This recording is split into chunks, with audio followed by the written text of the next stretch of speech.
देखो next chapter है हमारा respiration in plants. All of us breathe to live, but why is breathing so essential to life? What happens when we breathe? Also do all living organisms include plants and microbes breathe? If so how? बस हमें ये देखना है इसमें कि जो हमारा breathing है, ब्रीदिंग हम कर रहे हैं, क्यों कर रहे हैं ब्रीदिंग? जिंदा रहने के लिए कर रहे हैं ना, है ना। अब ब्रीदिंग से हम कौन सी गैस लेते हैं अंदर? O2 लेते हैं। और O2 के लिए तुमने लास्ट जो हमने चैप्टर पढ़ा था उसमें देखा था कि फूड को तोड़ने के लिए कौन सी गैस चाहिए तुम्हें? ऑक्सीजन। और उस प्रोसेस को क्या बोलते हैं? रेस्पिरेशन, है ना। ये था difference between respiration and breathing, है ना। All living organisms need energy for carrying out daily life activities. अगर हमें हमारी डेली लाइफ एक्टिविटीज करनी है तो एनर्जी चाहिए उसके लिए। But it be it absorption, transport, movement, reproduction और इवन ब्रीदिंग। तो ठीक है, इन सब के लिए तो हमें पता था, मूवमेंट, ट्रांसपोर्ट, अब्जॉर्प्शन, इन सब के लिए एनर्जी चाहिए। लेकिन जो हम ब्रीद करते हैं ना, ब्रीद करने के लिए भी हमें एनर्जी की जरूरत होती है। ठीक है, ब्रीद करने के लिए भी और रिप्रोडक्शन के लिए भी। Where does all this energy come from? ये सारी एनर्जी आती कहाँ से है? We know we eat food for energy, but how is this energy taken from food? हमें पता है खाना खाते हैं एनर्जी के लिए, पर खाने से एनर्जी मिलती कैसे है वो देखेंगे हम यहाँ। How is this energy utilised? फिर हम इस एनर्जी का यूज कैसे करते हैं? Do all food give the same amount of energy? क्या जितनी एनर्जी तुम्हें राजमा से मिलती है उतनी एनर्जी तुम्हें रोटी से भी मिलती है ना। वो भी देखेंगे कि क्या सारे फूड सेम एनर्जी देते हैं या अलग अलग देते हैं। Do plants eat? क्या प्लांट्स भी खाते हैं? Where do plants get their energy from? अब वो बाहर से तो खाना खाते नहीं, तो उन्हें अपनी एनर्जी कहाँ से मिलती है?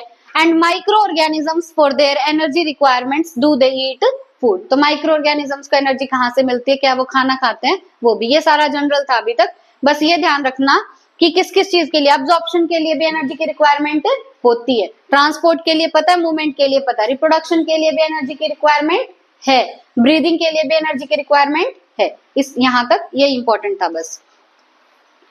You may wonder at the several questions raised above. They may seem to be very disconnected, but in reality, the process of breathing is very much connected to the process of release of energy from food. Important है ये line कि जो हमारी breathing की process है वो breathing की process related है किसके साथ? जो फूड से हमें एनर्जी मिलती है उसके साथ। ठीक है, तो ब्रीदिंग लिंक्ड है किसके साथ? जो हम एनर्जी लेते हैं कहाँ से? फूड से, उसके साथ लिंक्ड है। इंपॉर्टेंट है ये line. Let us try and understand how this happens. All the energy required for life processes is obtained by oxidation of some macromolecules that we call food. अब सारी जो एनर्जी है वो एनर्जी हमें मिलती है फूड के ऑक्सीडेशन से। कहाँ से मिलती है? फूड के ऑक्सीडेशन से। और फूड भी हम कंसिडर कर रहे हैं मैक्रोमोलिक्यूल्स। क्या कंसिडर कर रहे हैं? मैक्रोमोलिक्यूल्स। बायोमोलिक्यूल्स में हमने पढ़ा था माइक्रोमोलिक्यूल और मैक्रोमोलिक्यूल। ठीक है, तो हमें एनर्जी मिल रही है कैसे? By oxidation of macromolecules. Only green, हाँ यहाँ अगर वो माइक्रो दे दे तो गलत हो जाएगा। ठीक है, ऑक्सीडेशन किसका हो रहा है? मैक्रोमोलिक्यूल का, तब हमें मिल रही है energy. Only green plants and cyanobacteria can prepare their own food by the process of photosynthesis. They trap light energy and convert it into chemical energy that is stored in the bonds of carbohydrates like glucose, sucrose and starch. अब अपना खाना दो ही ऐसे हैं जो खुद बना सकते हैं। कौन कौन? ग्रीन प्लांट्स और साइनोबैक्टीरिया। ठीक है, अपना खाना कौन कौन खुद बना सकते हैं? ग्रीन प्लांट्स और साइनोबैक्टीरिया। वो सन से लेते हैं लाइट एनर्जी। कौन सी energy?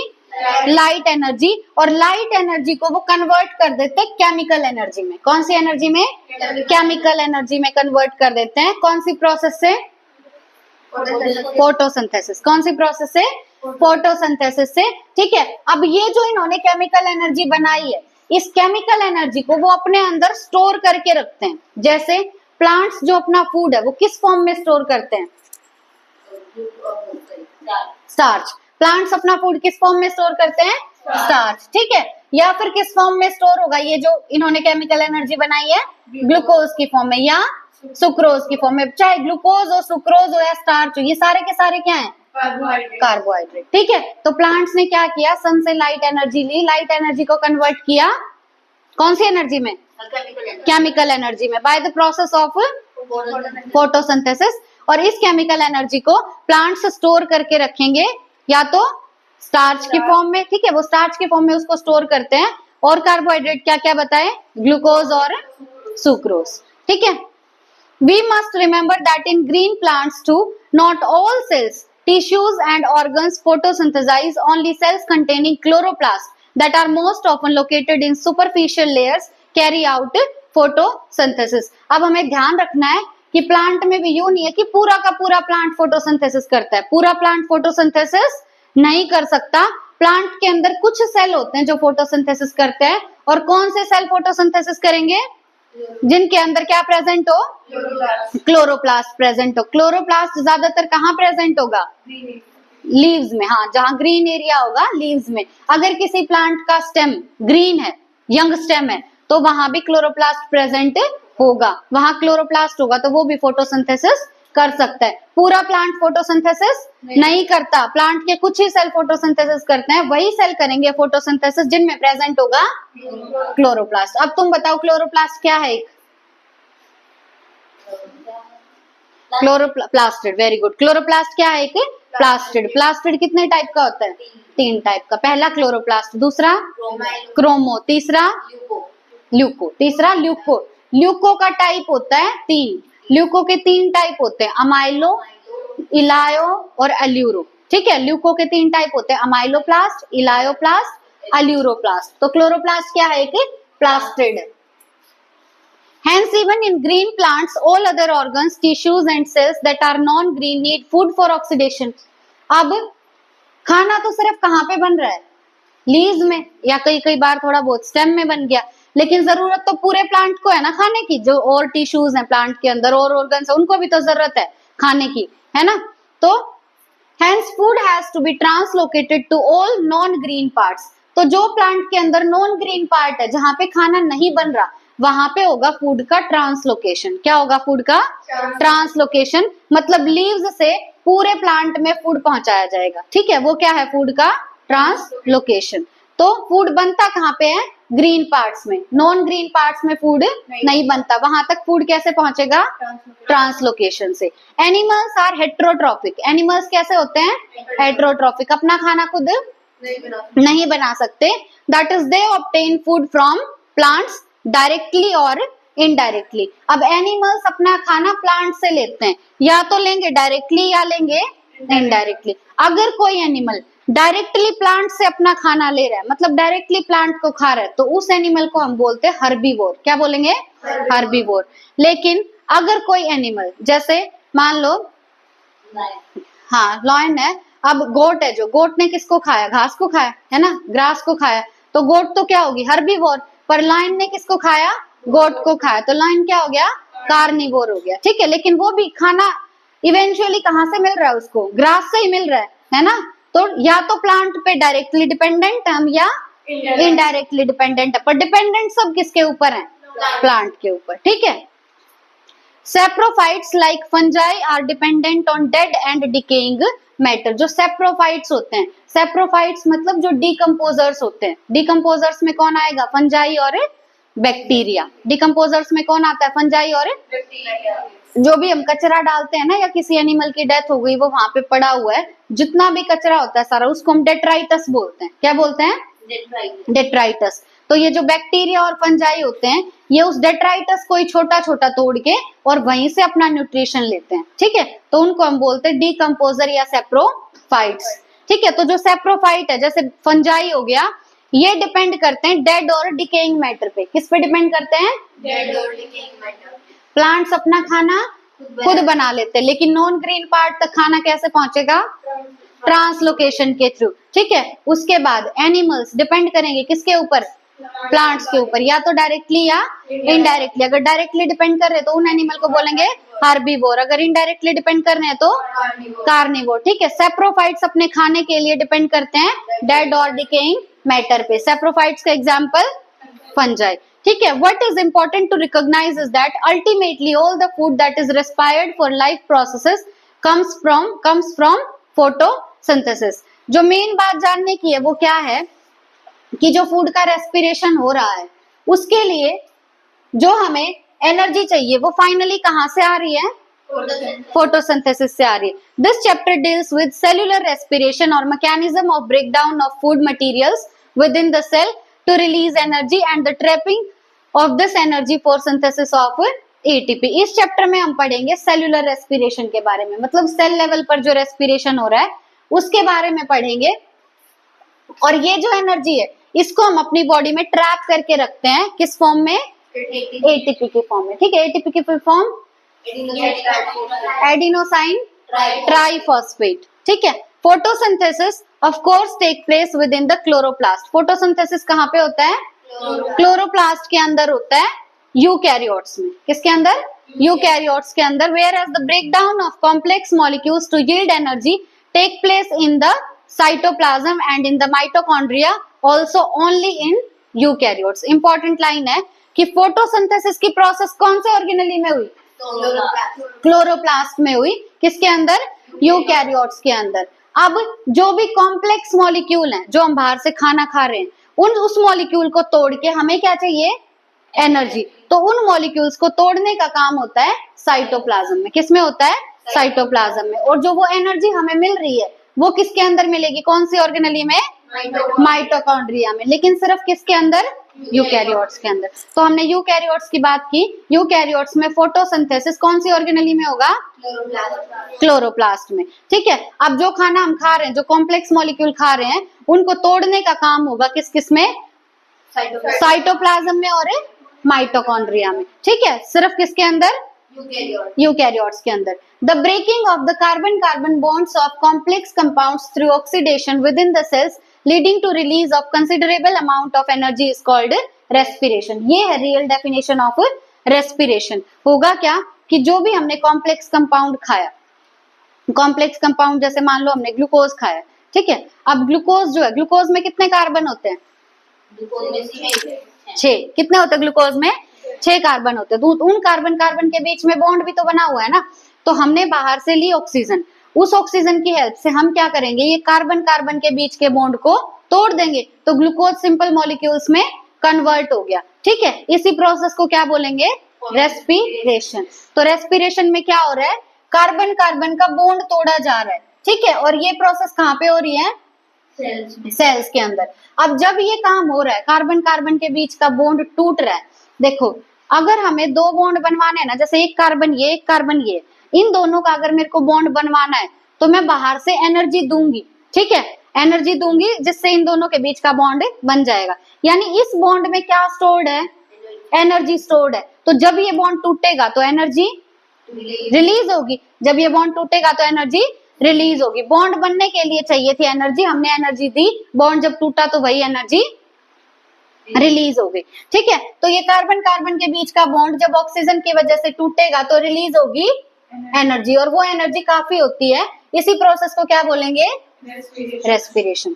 The compounds that are oxidised during this process are known as respiratory substrate. अब जैसे हमने ग्लूकोज को तोड़ा है ना, ग्लूकोज का ऑक्सीडेशन किया, ऑक्सीजन की हेल्प से ग्लूकोज को तोड़ा, तो हम ग्लूकोज को बोलेंगे रेस्पिरेटरी सबस्ट्रेट। ग्लूकोज को क्या बोलेंगे? Respiratory substrate. मतलब जिन कंपाउंड्स को हम तोड़ते हैं उन्हें हम रेस्पिरेटरी सबस्ट्रेट कहते हैं। Usually carbohydrates are oxidised to release energy. Generally क्या होता है? एनर्जी रिलीज करने के लिए किसका ऑक्सीडेशन किया जाता है?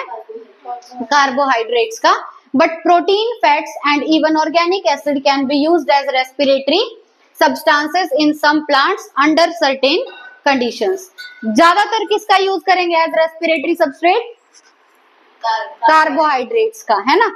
लेकिन जो प्रोटीन है, फैट है और ऑर्गेनिक एसिड, इनको हम बोलते हैं इमरजेंसी रेस्पिरेटरी सबस्ट्रेट्स। क्या बोलेंगे? Emergency respiratory substrate. ज्यादातर तो किसका यूज कर रहे हैं एज रेस्पिरेटरी सबस्ट्रेट? एनर्जी लेने के लिए कार्बोहाइड्रेट का, पर इमरजेंसी में यूज होंगे प्रोटीन, फैट और ऑर्गेनिक एसिड्स। ठीक है। During oxidation within a cell, all the energy contained in respiratory substrates is not released free into the cell or in a single step. अब ऐसे नहीं है कि तुमने ग्लूकोज पे ऑक्सीजन डाली, वो टूटा और तुम्हें सारी एनर्जी मिल गई, ऐसा नहीं होता। एक स्टेप में सारी की सारी एनर्जी तुम्हें नहीं मिलती। ठीक है। अब जैसे ये स्टेटमेंट ना तुम्हें लग रहा होगा बहुत फद्दू सी स्टेटमेंट है, पर वो 2 स्टेटमेंट दे देते हैं और वहां पूछते हैं कौन सी करेक्ट है, ठीक है। तो इसीलिए तुम्हें हर लाइन ध्यान से पढ़नी है एनसीईआरटी की। तो एक ही स्टेप में डायरेक्टली एनर्जी तुम्हें नहीं मिलेगी। It is released in a series of slow stepwise reactions controlled by enzymes and it is trapped as chemical energy in the form of ATP। तुम्हारे पास ग्लूकोज था, ठीक है, ग्लूकोज से फाइनली तुम्हें एनर्जी चाहिए। मान लो तुम्हें 36 ATP चाहिए, या ATP नहीं, पहले तुम एनर्जी मान के चलो कि तुम्हें 1000 जूल एनर्जी चाहिए। तो वो 1000 जूल एनर्जी यूं नहीं है कि तुम्हारे पास ग्लूकोज था, ऑक्सीजन से तुमने ग्लूकोज तोड़ा और तुम्हें डायरेक्टली इतने जूल एनर्जी मिल गई। एनर्जी तुम्हें ऐसे नहीं मिलेगी। ग्लूकोज से ये एनर्जी मिलते वक्त बीच में बहुत सारे स्टेप आते हैं। जैसे ग्लूकोज से बनेगा बी से बनेगा सी से डी, फाइनली तुम्हें एनर्जी मिलेगी और वो एनर्जी भी सीधी नहीं मिलेगी, वो स्टोर होगी in the form of ATP. किसके फॉर्म में स्टोर होगी? एटीपी की फॉर्म में। और ये जो सारी रिएक्शन चल रही है ना कि ग्लूकोज से बी बना, बी से सी से डी, ये सारी रिएक्शंस कराएंगे एंजाइम्स। कौन कराएंगे? एंजाइम। जैसे ग्लूकोज से बी बना तो उसके लिए बीच में क्या लगेगा? एक एंजाइम लगेगा। बी से सी बना तो उसके लिए भी क्या लगेगा? एक एंजाइम लगेगा। तो डायरेक्टली एक स्टेप में रिएक्शन नहीं होती, बहुत सारे स्टेप होंगे जिनके लिए एंजाइम की जरूरत होगी और एनर्जी डायरेक्टली नहीं मिलेगी, ये हमें स्टोर्ड फॉर्म में मिलेगी। किस फॉर्म में? कौन सी form? ATP।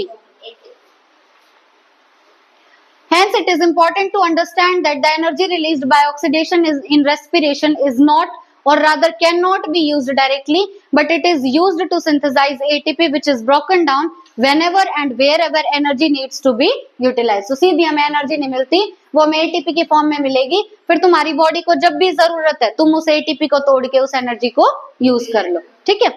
Hence ATP act as the energy currency of the cell। तो एनर्जी करेंसी कौन सी हमारे सेल की? ATP, ठीक है। ATP is the energy currency of the cell।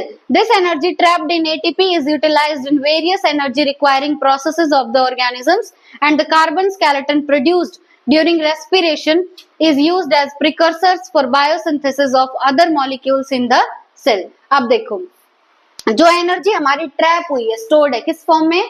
ATP की फॉर्म में। उसका हम यूज करेंगे अपनी अलग अलग प्रोसेस के लिए। जैसे किस किस के लिए जरूरत था हमें? ट्रांसपोर्ट के लिए, अब्जॉर्प्शन, रिप्रोडक्शन और ब्रीदिंग और लोकोमोशन, इन सब के लिए जरूरत है किसकी? ATP की। तो अब चल रहे हैं, स्टोर्ड फॉर्म में है ATP, चलते रहो, तुम 2 किलोमीटर चलो, अब खड़े हो तो क्या यूज होगा तुम्हारे ATP? नहीं होगा यूज। लेकिन तुम चल रहे हो, बोल रहे हो, कुछ भी काम कर रहे हो तो वो ATP टूटता रहेगा और तुम्हें एनर्जी मिलती रहेगी, ठीक है। फिर क्या बताया कि carbon skeleton produced during respiration is used as precursors for biosynthesis of other molecules in the cell. अब प्रिकर्सर का मतलब क्या होता है? जैसे मान लो हमारे घर में ना गेहूं पड़े हुए हैं, ठीक है, तो गेहूं को पीस के हम क्या बनाते हैं? आटा बनाते हैं, है ना। तो वो गेहूं क्या हमारा प्रिकर्सर है जिसका हमने कुछ ना कुछ प्रोसेस से कुछ और बना लिया। तो हमें रेस्पिरेशन के दौरान जो कार्बन स्केलेटन मिलता है, कार्बन स्केलेटन मतलब कोई एक स्ट्रक्चर मिलेगा कार्बन का बना हुआ, उसी का यूज हम करेंगे आगे दूसरे मॉलिक्यूल बनाने के लिए, ठीक है। देखो नेक्स्ट टॉपिक है हमारा, do plants breathe? Well, the answer of this question is not quite so direct. Yes, plants require O2 for respiration to occur and they also give out CO2। Plants जो है उन्हें भी respiration के लिए क्या चाहिए? O2 चाहिए, और बाहर वो भी क्या छोड़ेंगे अपने respiration में? CO2। हाँ, हम ये सोचते हैं, हमें ये बात पता है कि plants जो है वो O2 छोड़ते हैं और CO2 लेते हैं, है ना। यही है ना, प्लांट्स O2 छोड़ते हैं और CO2 लेते हैं। लेकिन जो प्लांट्स के अंदर रेस्पिरेशन हो रहा है उसके लिए प्लांट्स को भी जरूरत है किसकी? O2 की, और छोड़ेंगे क्या?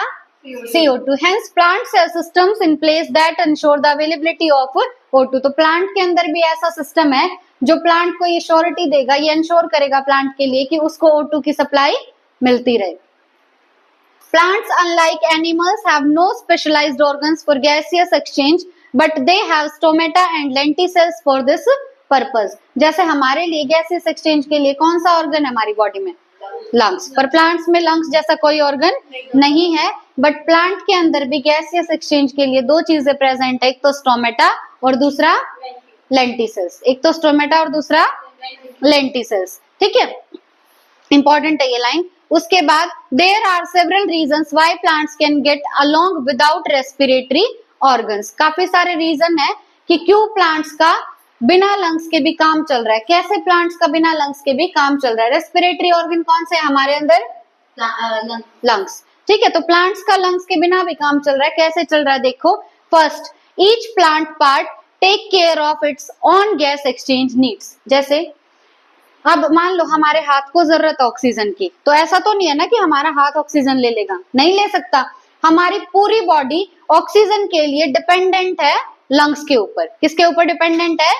लंग्स के ऊपर। पर प्लांट में ऐसा नहीं होता, प्लांट का हर हिस्सा अपना गैसियस एक्सचेंज खुद संभाल लेता है। ठीक है, तो प्लांट के अंदर क्या है कि हर एक पार्ट जो अपने गैस एक्सचेंज का खुद ही ध्यान रख लेता है, इसीलिए यहाँ रेस्पिरेटरी ऑर्गन की जरूरत नहीं है प्लांट्स में। There is very little transport of gases from one plant part to another. Plants के अंदर ऐसा बहुत कम होता है कि गैस का ट्रांसपोर्ट हो रहा है from one place to another place. ठीक है, नेक्स्ट है सेकंड रीजन है plants do present great demands for gas. Plants do not present great demand for gas exchange. Plants की इतनी ज्यादा डिमांड नहीं होती गैसेस एक्सचेंज के लिए। Roots, stem and leaves respire at rates far lower than animals do. जो root होती है, जो स्टेम होती है और लीव्स होती है, उनमें रेस्पिरेशन एनिमल्स के कंपैरिजन में बहुत कम होता है। ठीक है, उनका रेस्पिरेशन का रेट बहुत कम होता है। Only during photosynthesis are large volume of gases exchanged and each leaf is well adapted to take care of its own needs during these periods. अब फोटोसिंथेसिस कहाँ पे होता है प्लांट्स के अंदर? लीव्स में। उस टाइम पे उन्हें जरूरत होगी ऑक्सीजन की, तो वो जरूरत लीव्स अपनी खुद पूरी कर लेती हैं, वो बाकी किसी स्पेशल रेस्पिरेटरी ऑर्गन पे डिपेंडेंट नहीं है।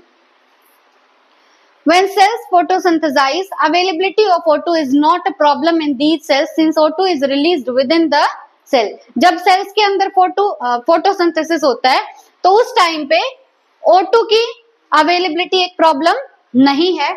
क्यों? क्योंकि सेल के अंदर ही रिलीज हो रही है। क्या रिलीज हो रही है? ऑक्सीजन। ठीक है, तो हमने दो रीजन देखे main.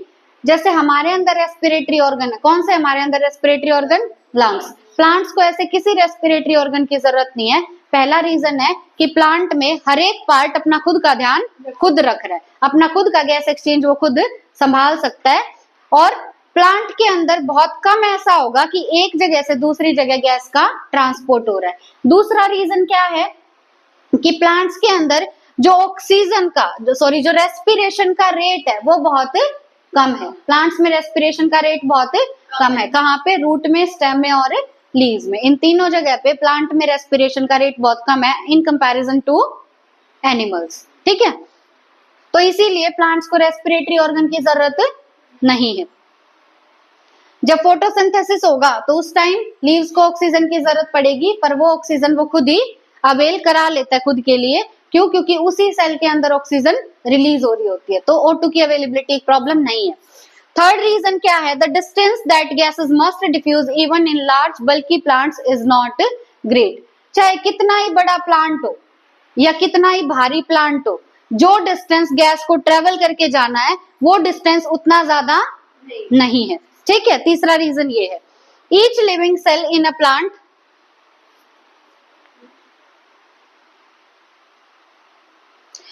each living cell in a plant is located quite close to the surface of plant. हर एक जो सेल है प्लांट का वो प्लांट की सरफेस के बहुत पास होता है। ठीक है, इसीलिए गैसियस एक्सचेंज एक प्रॉब्लम नहीं है प्लांट्स के अंदर। हर एक सेल प्लांट की सरफेस के बहुत पास है, क्लोज है।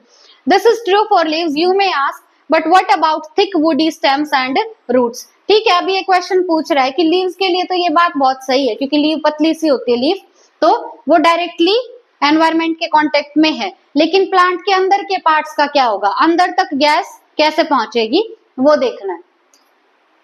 In stems, the living cells are organized in thin layers inside and beneath the bark.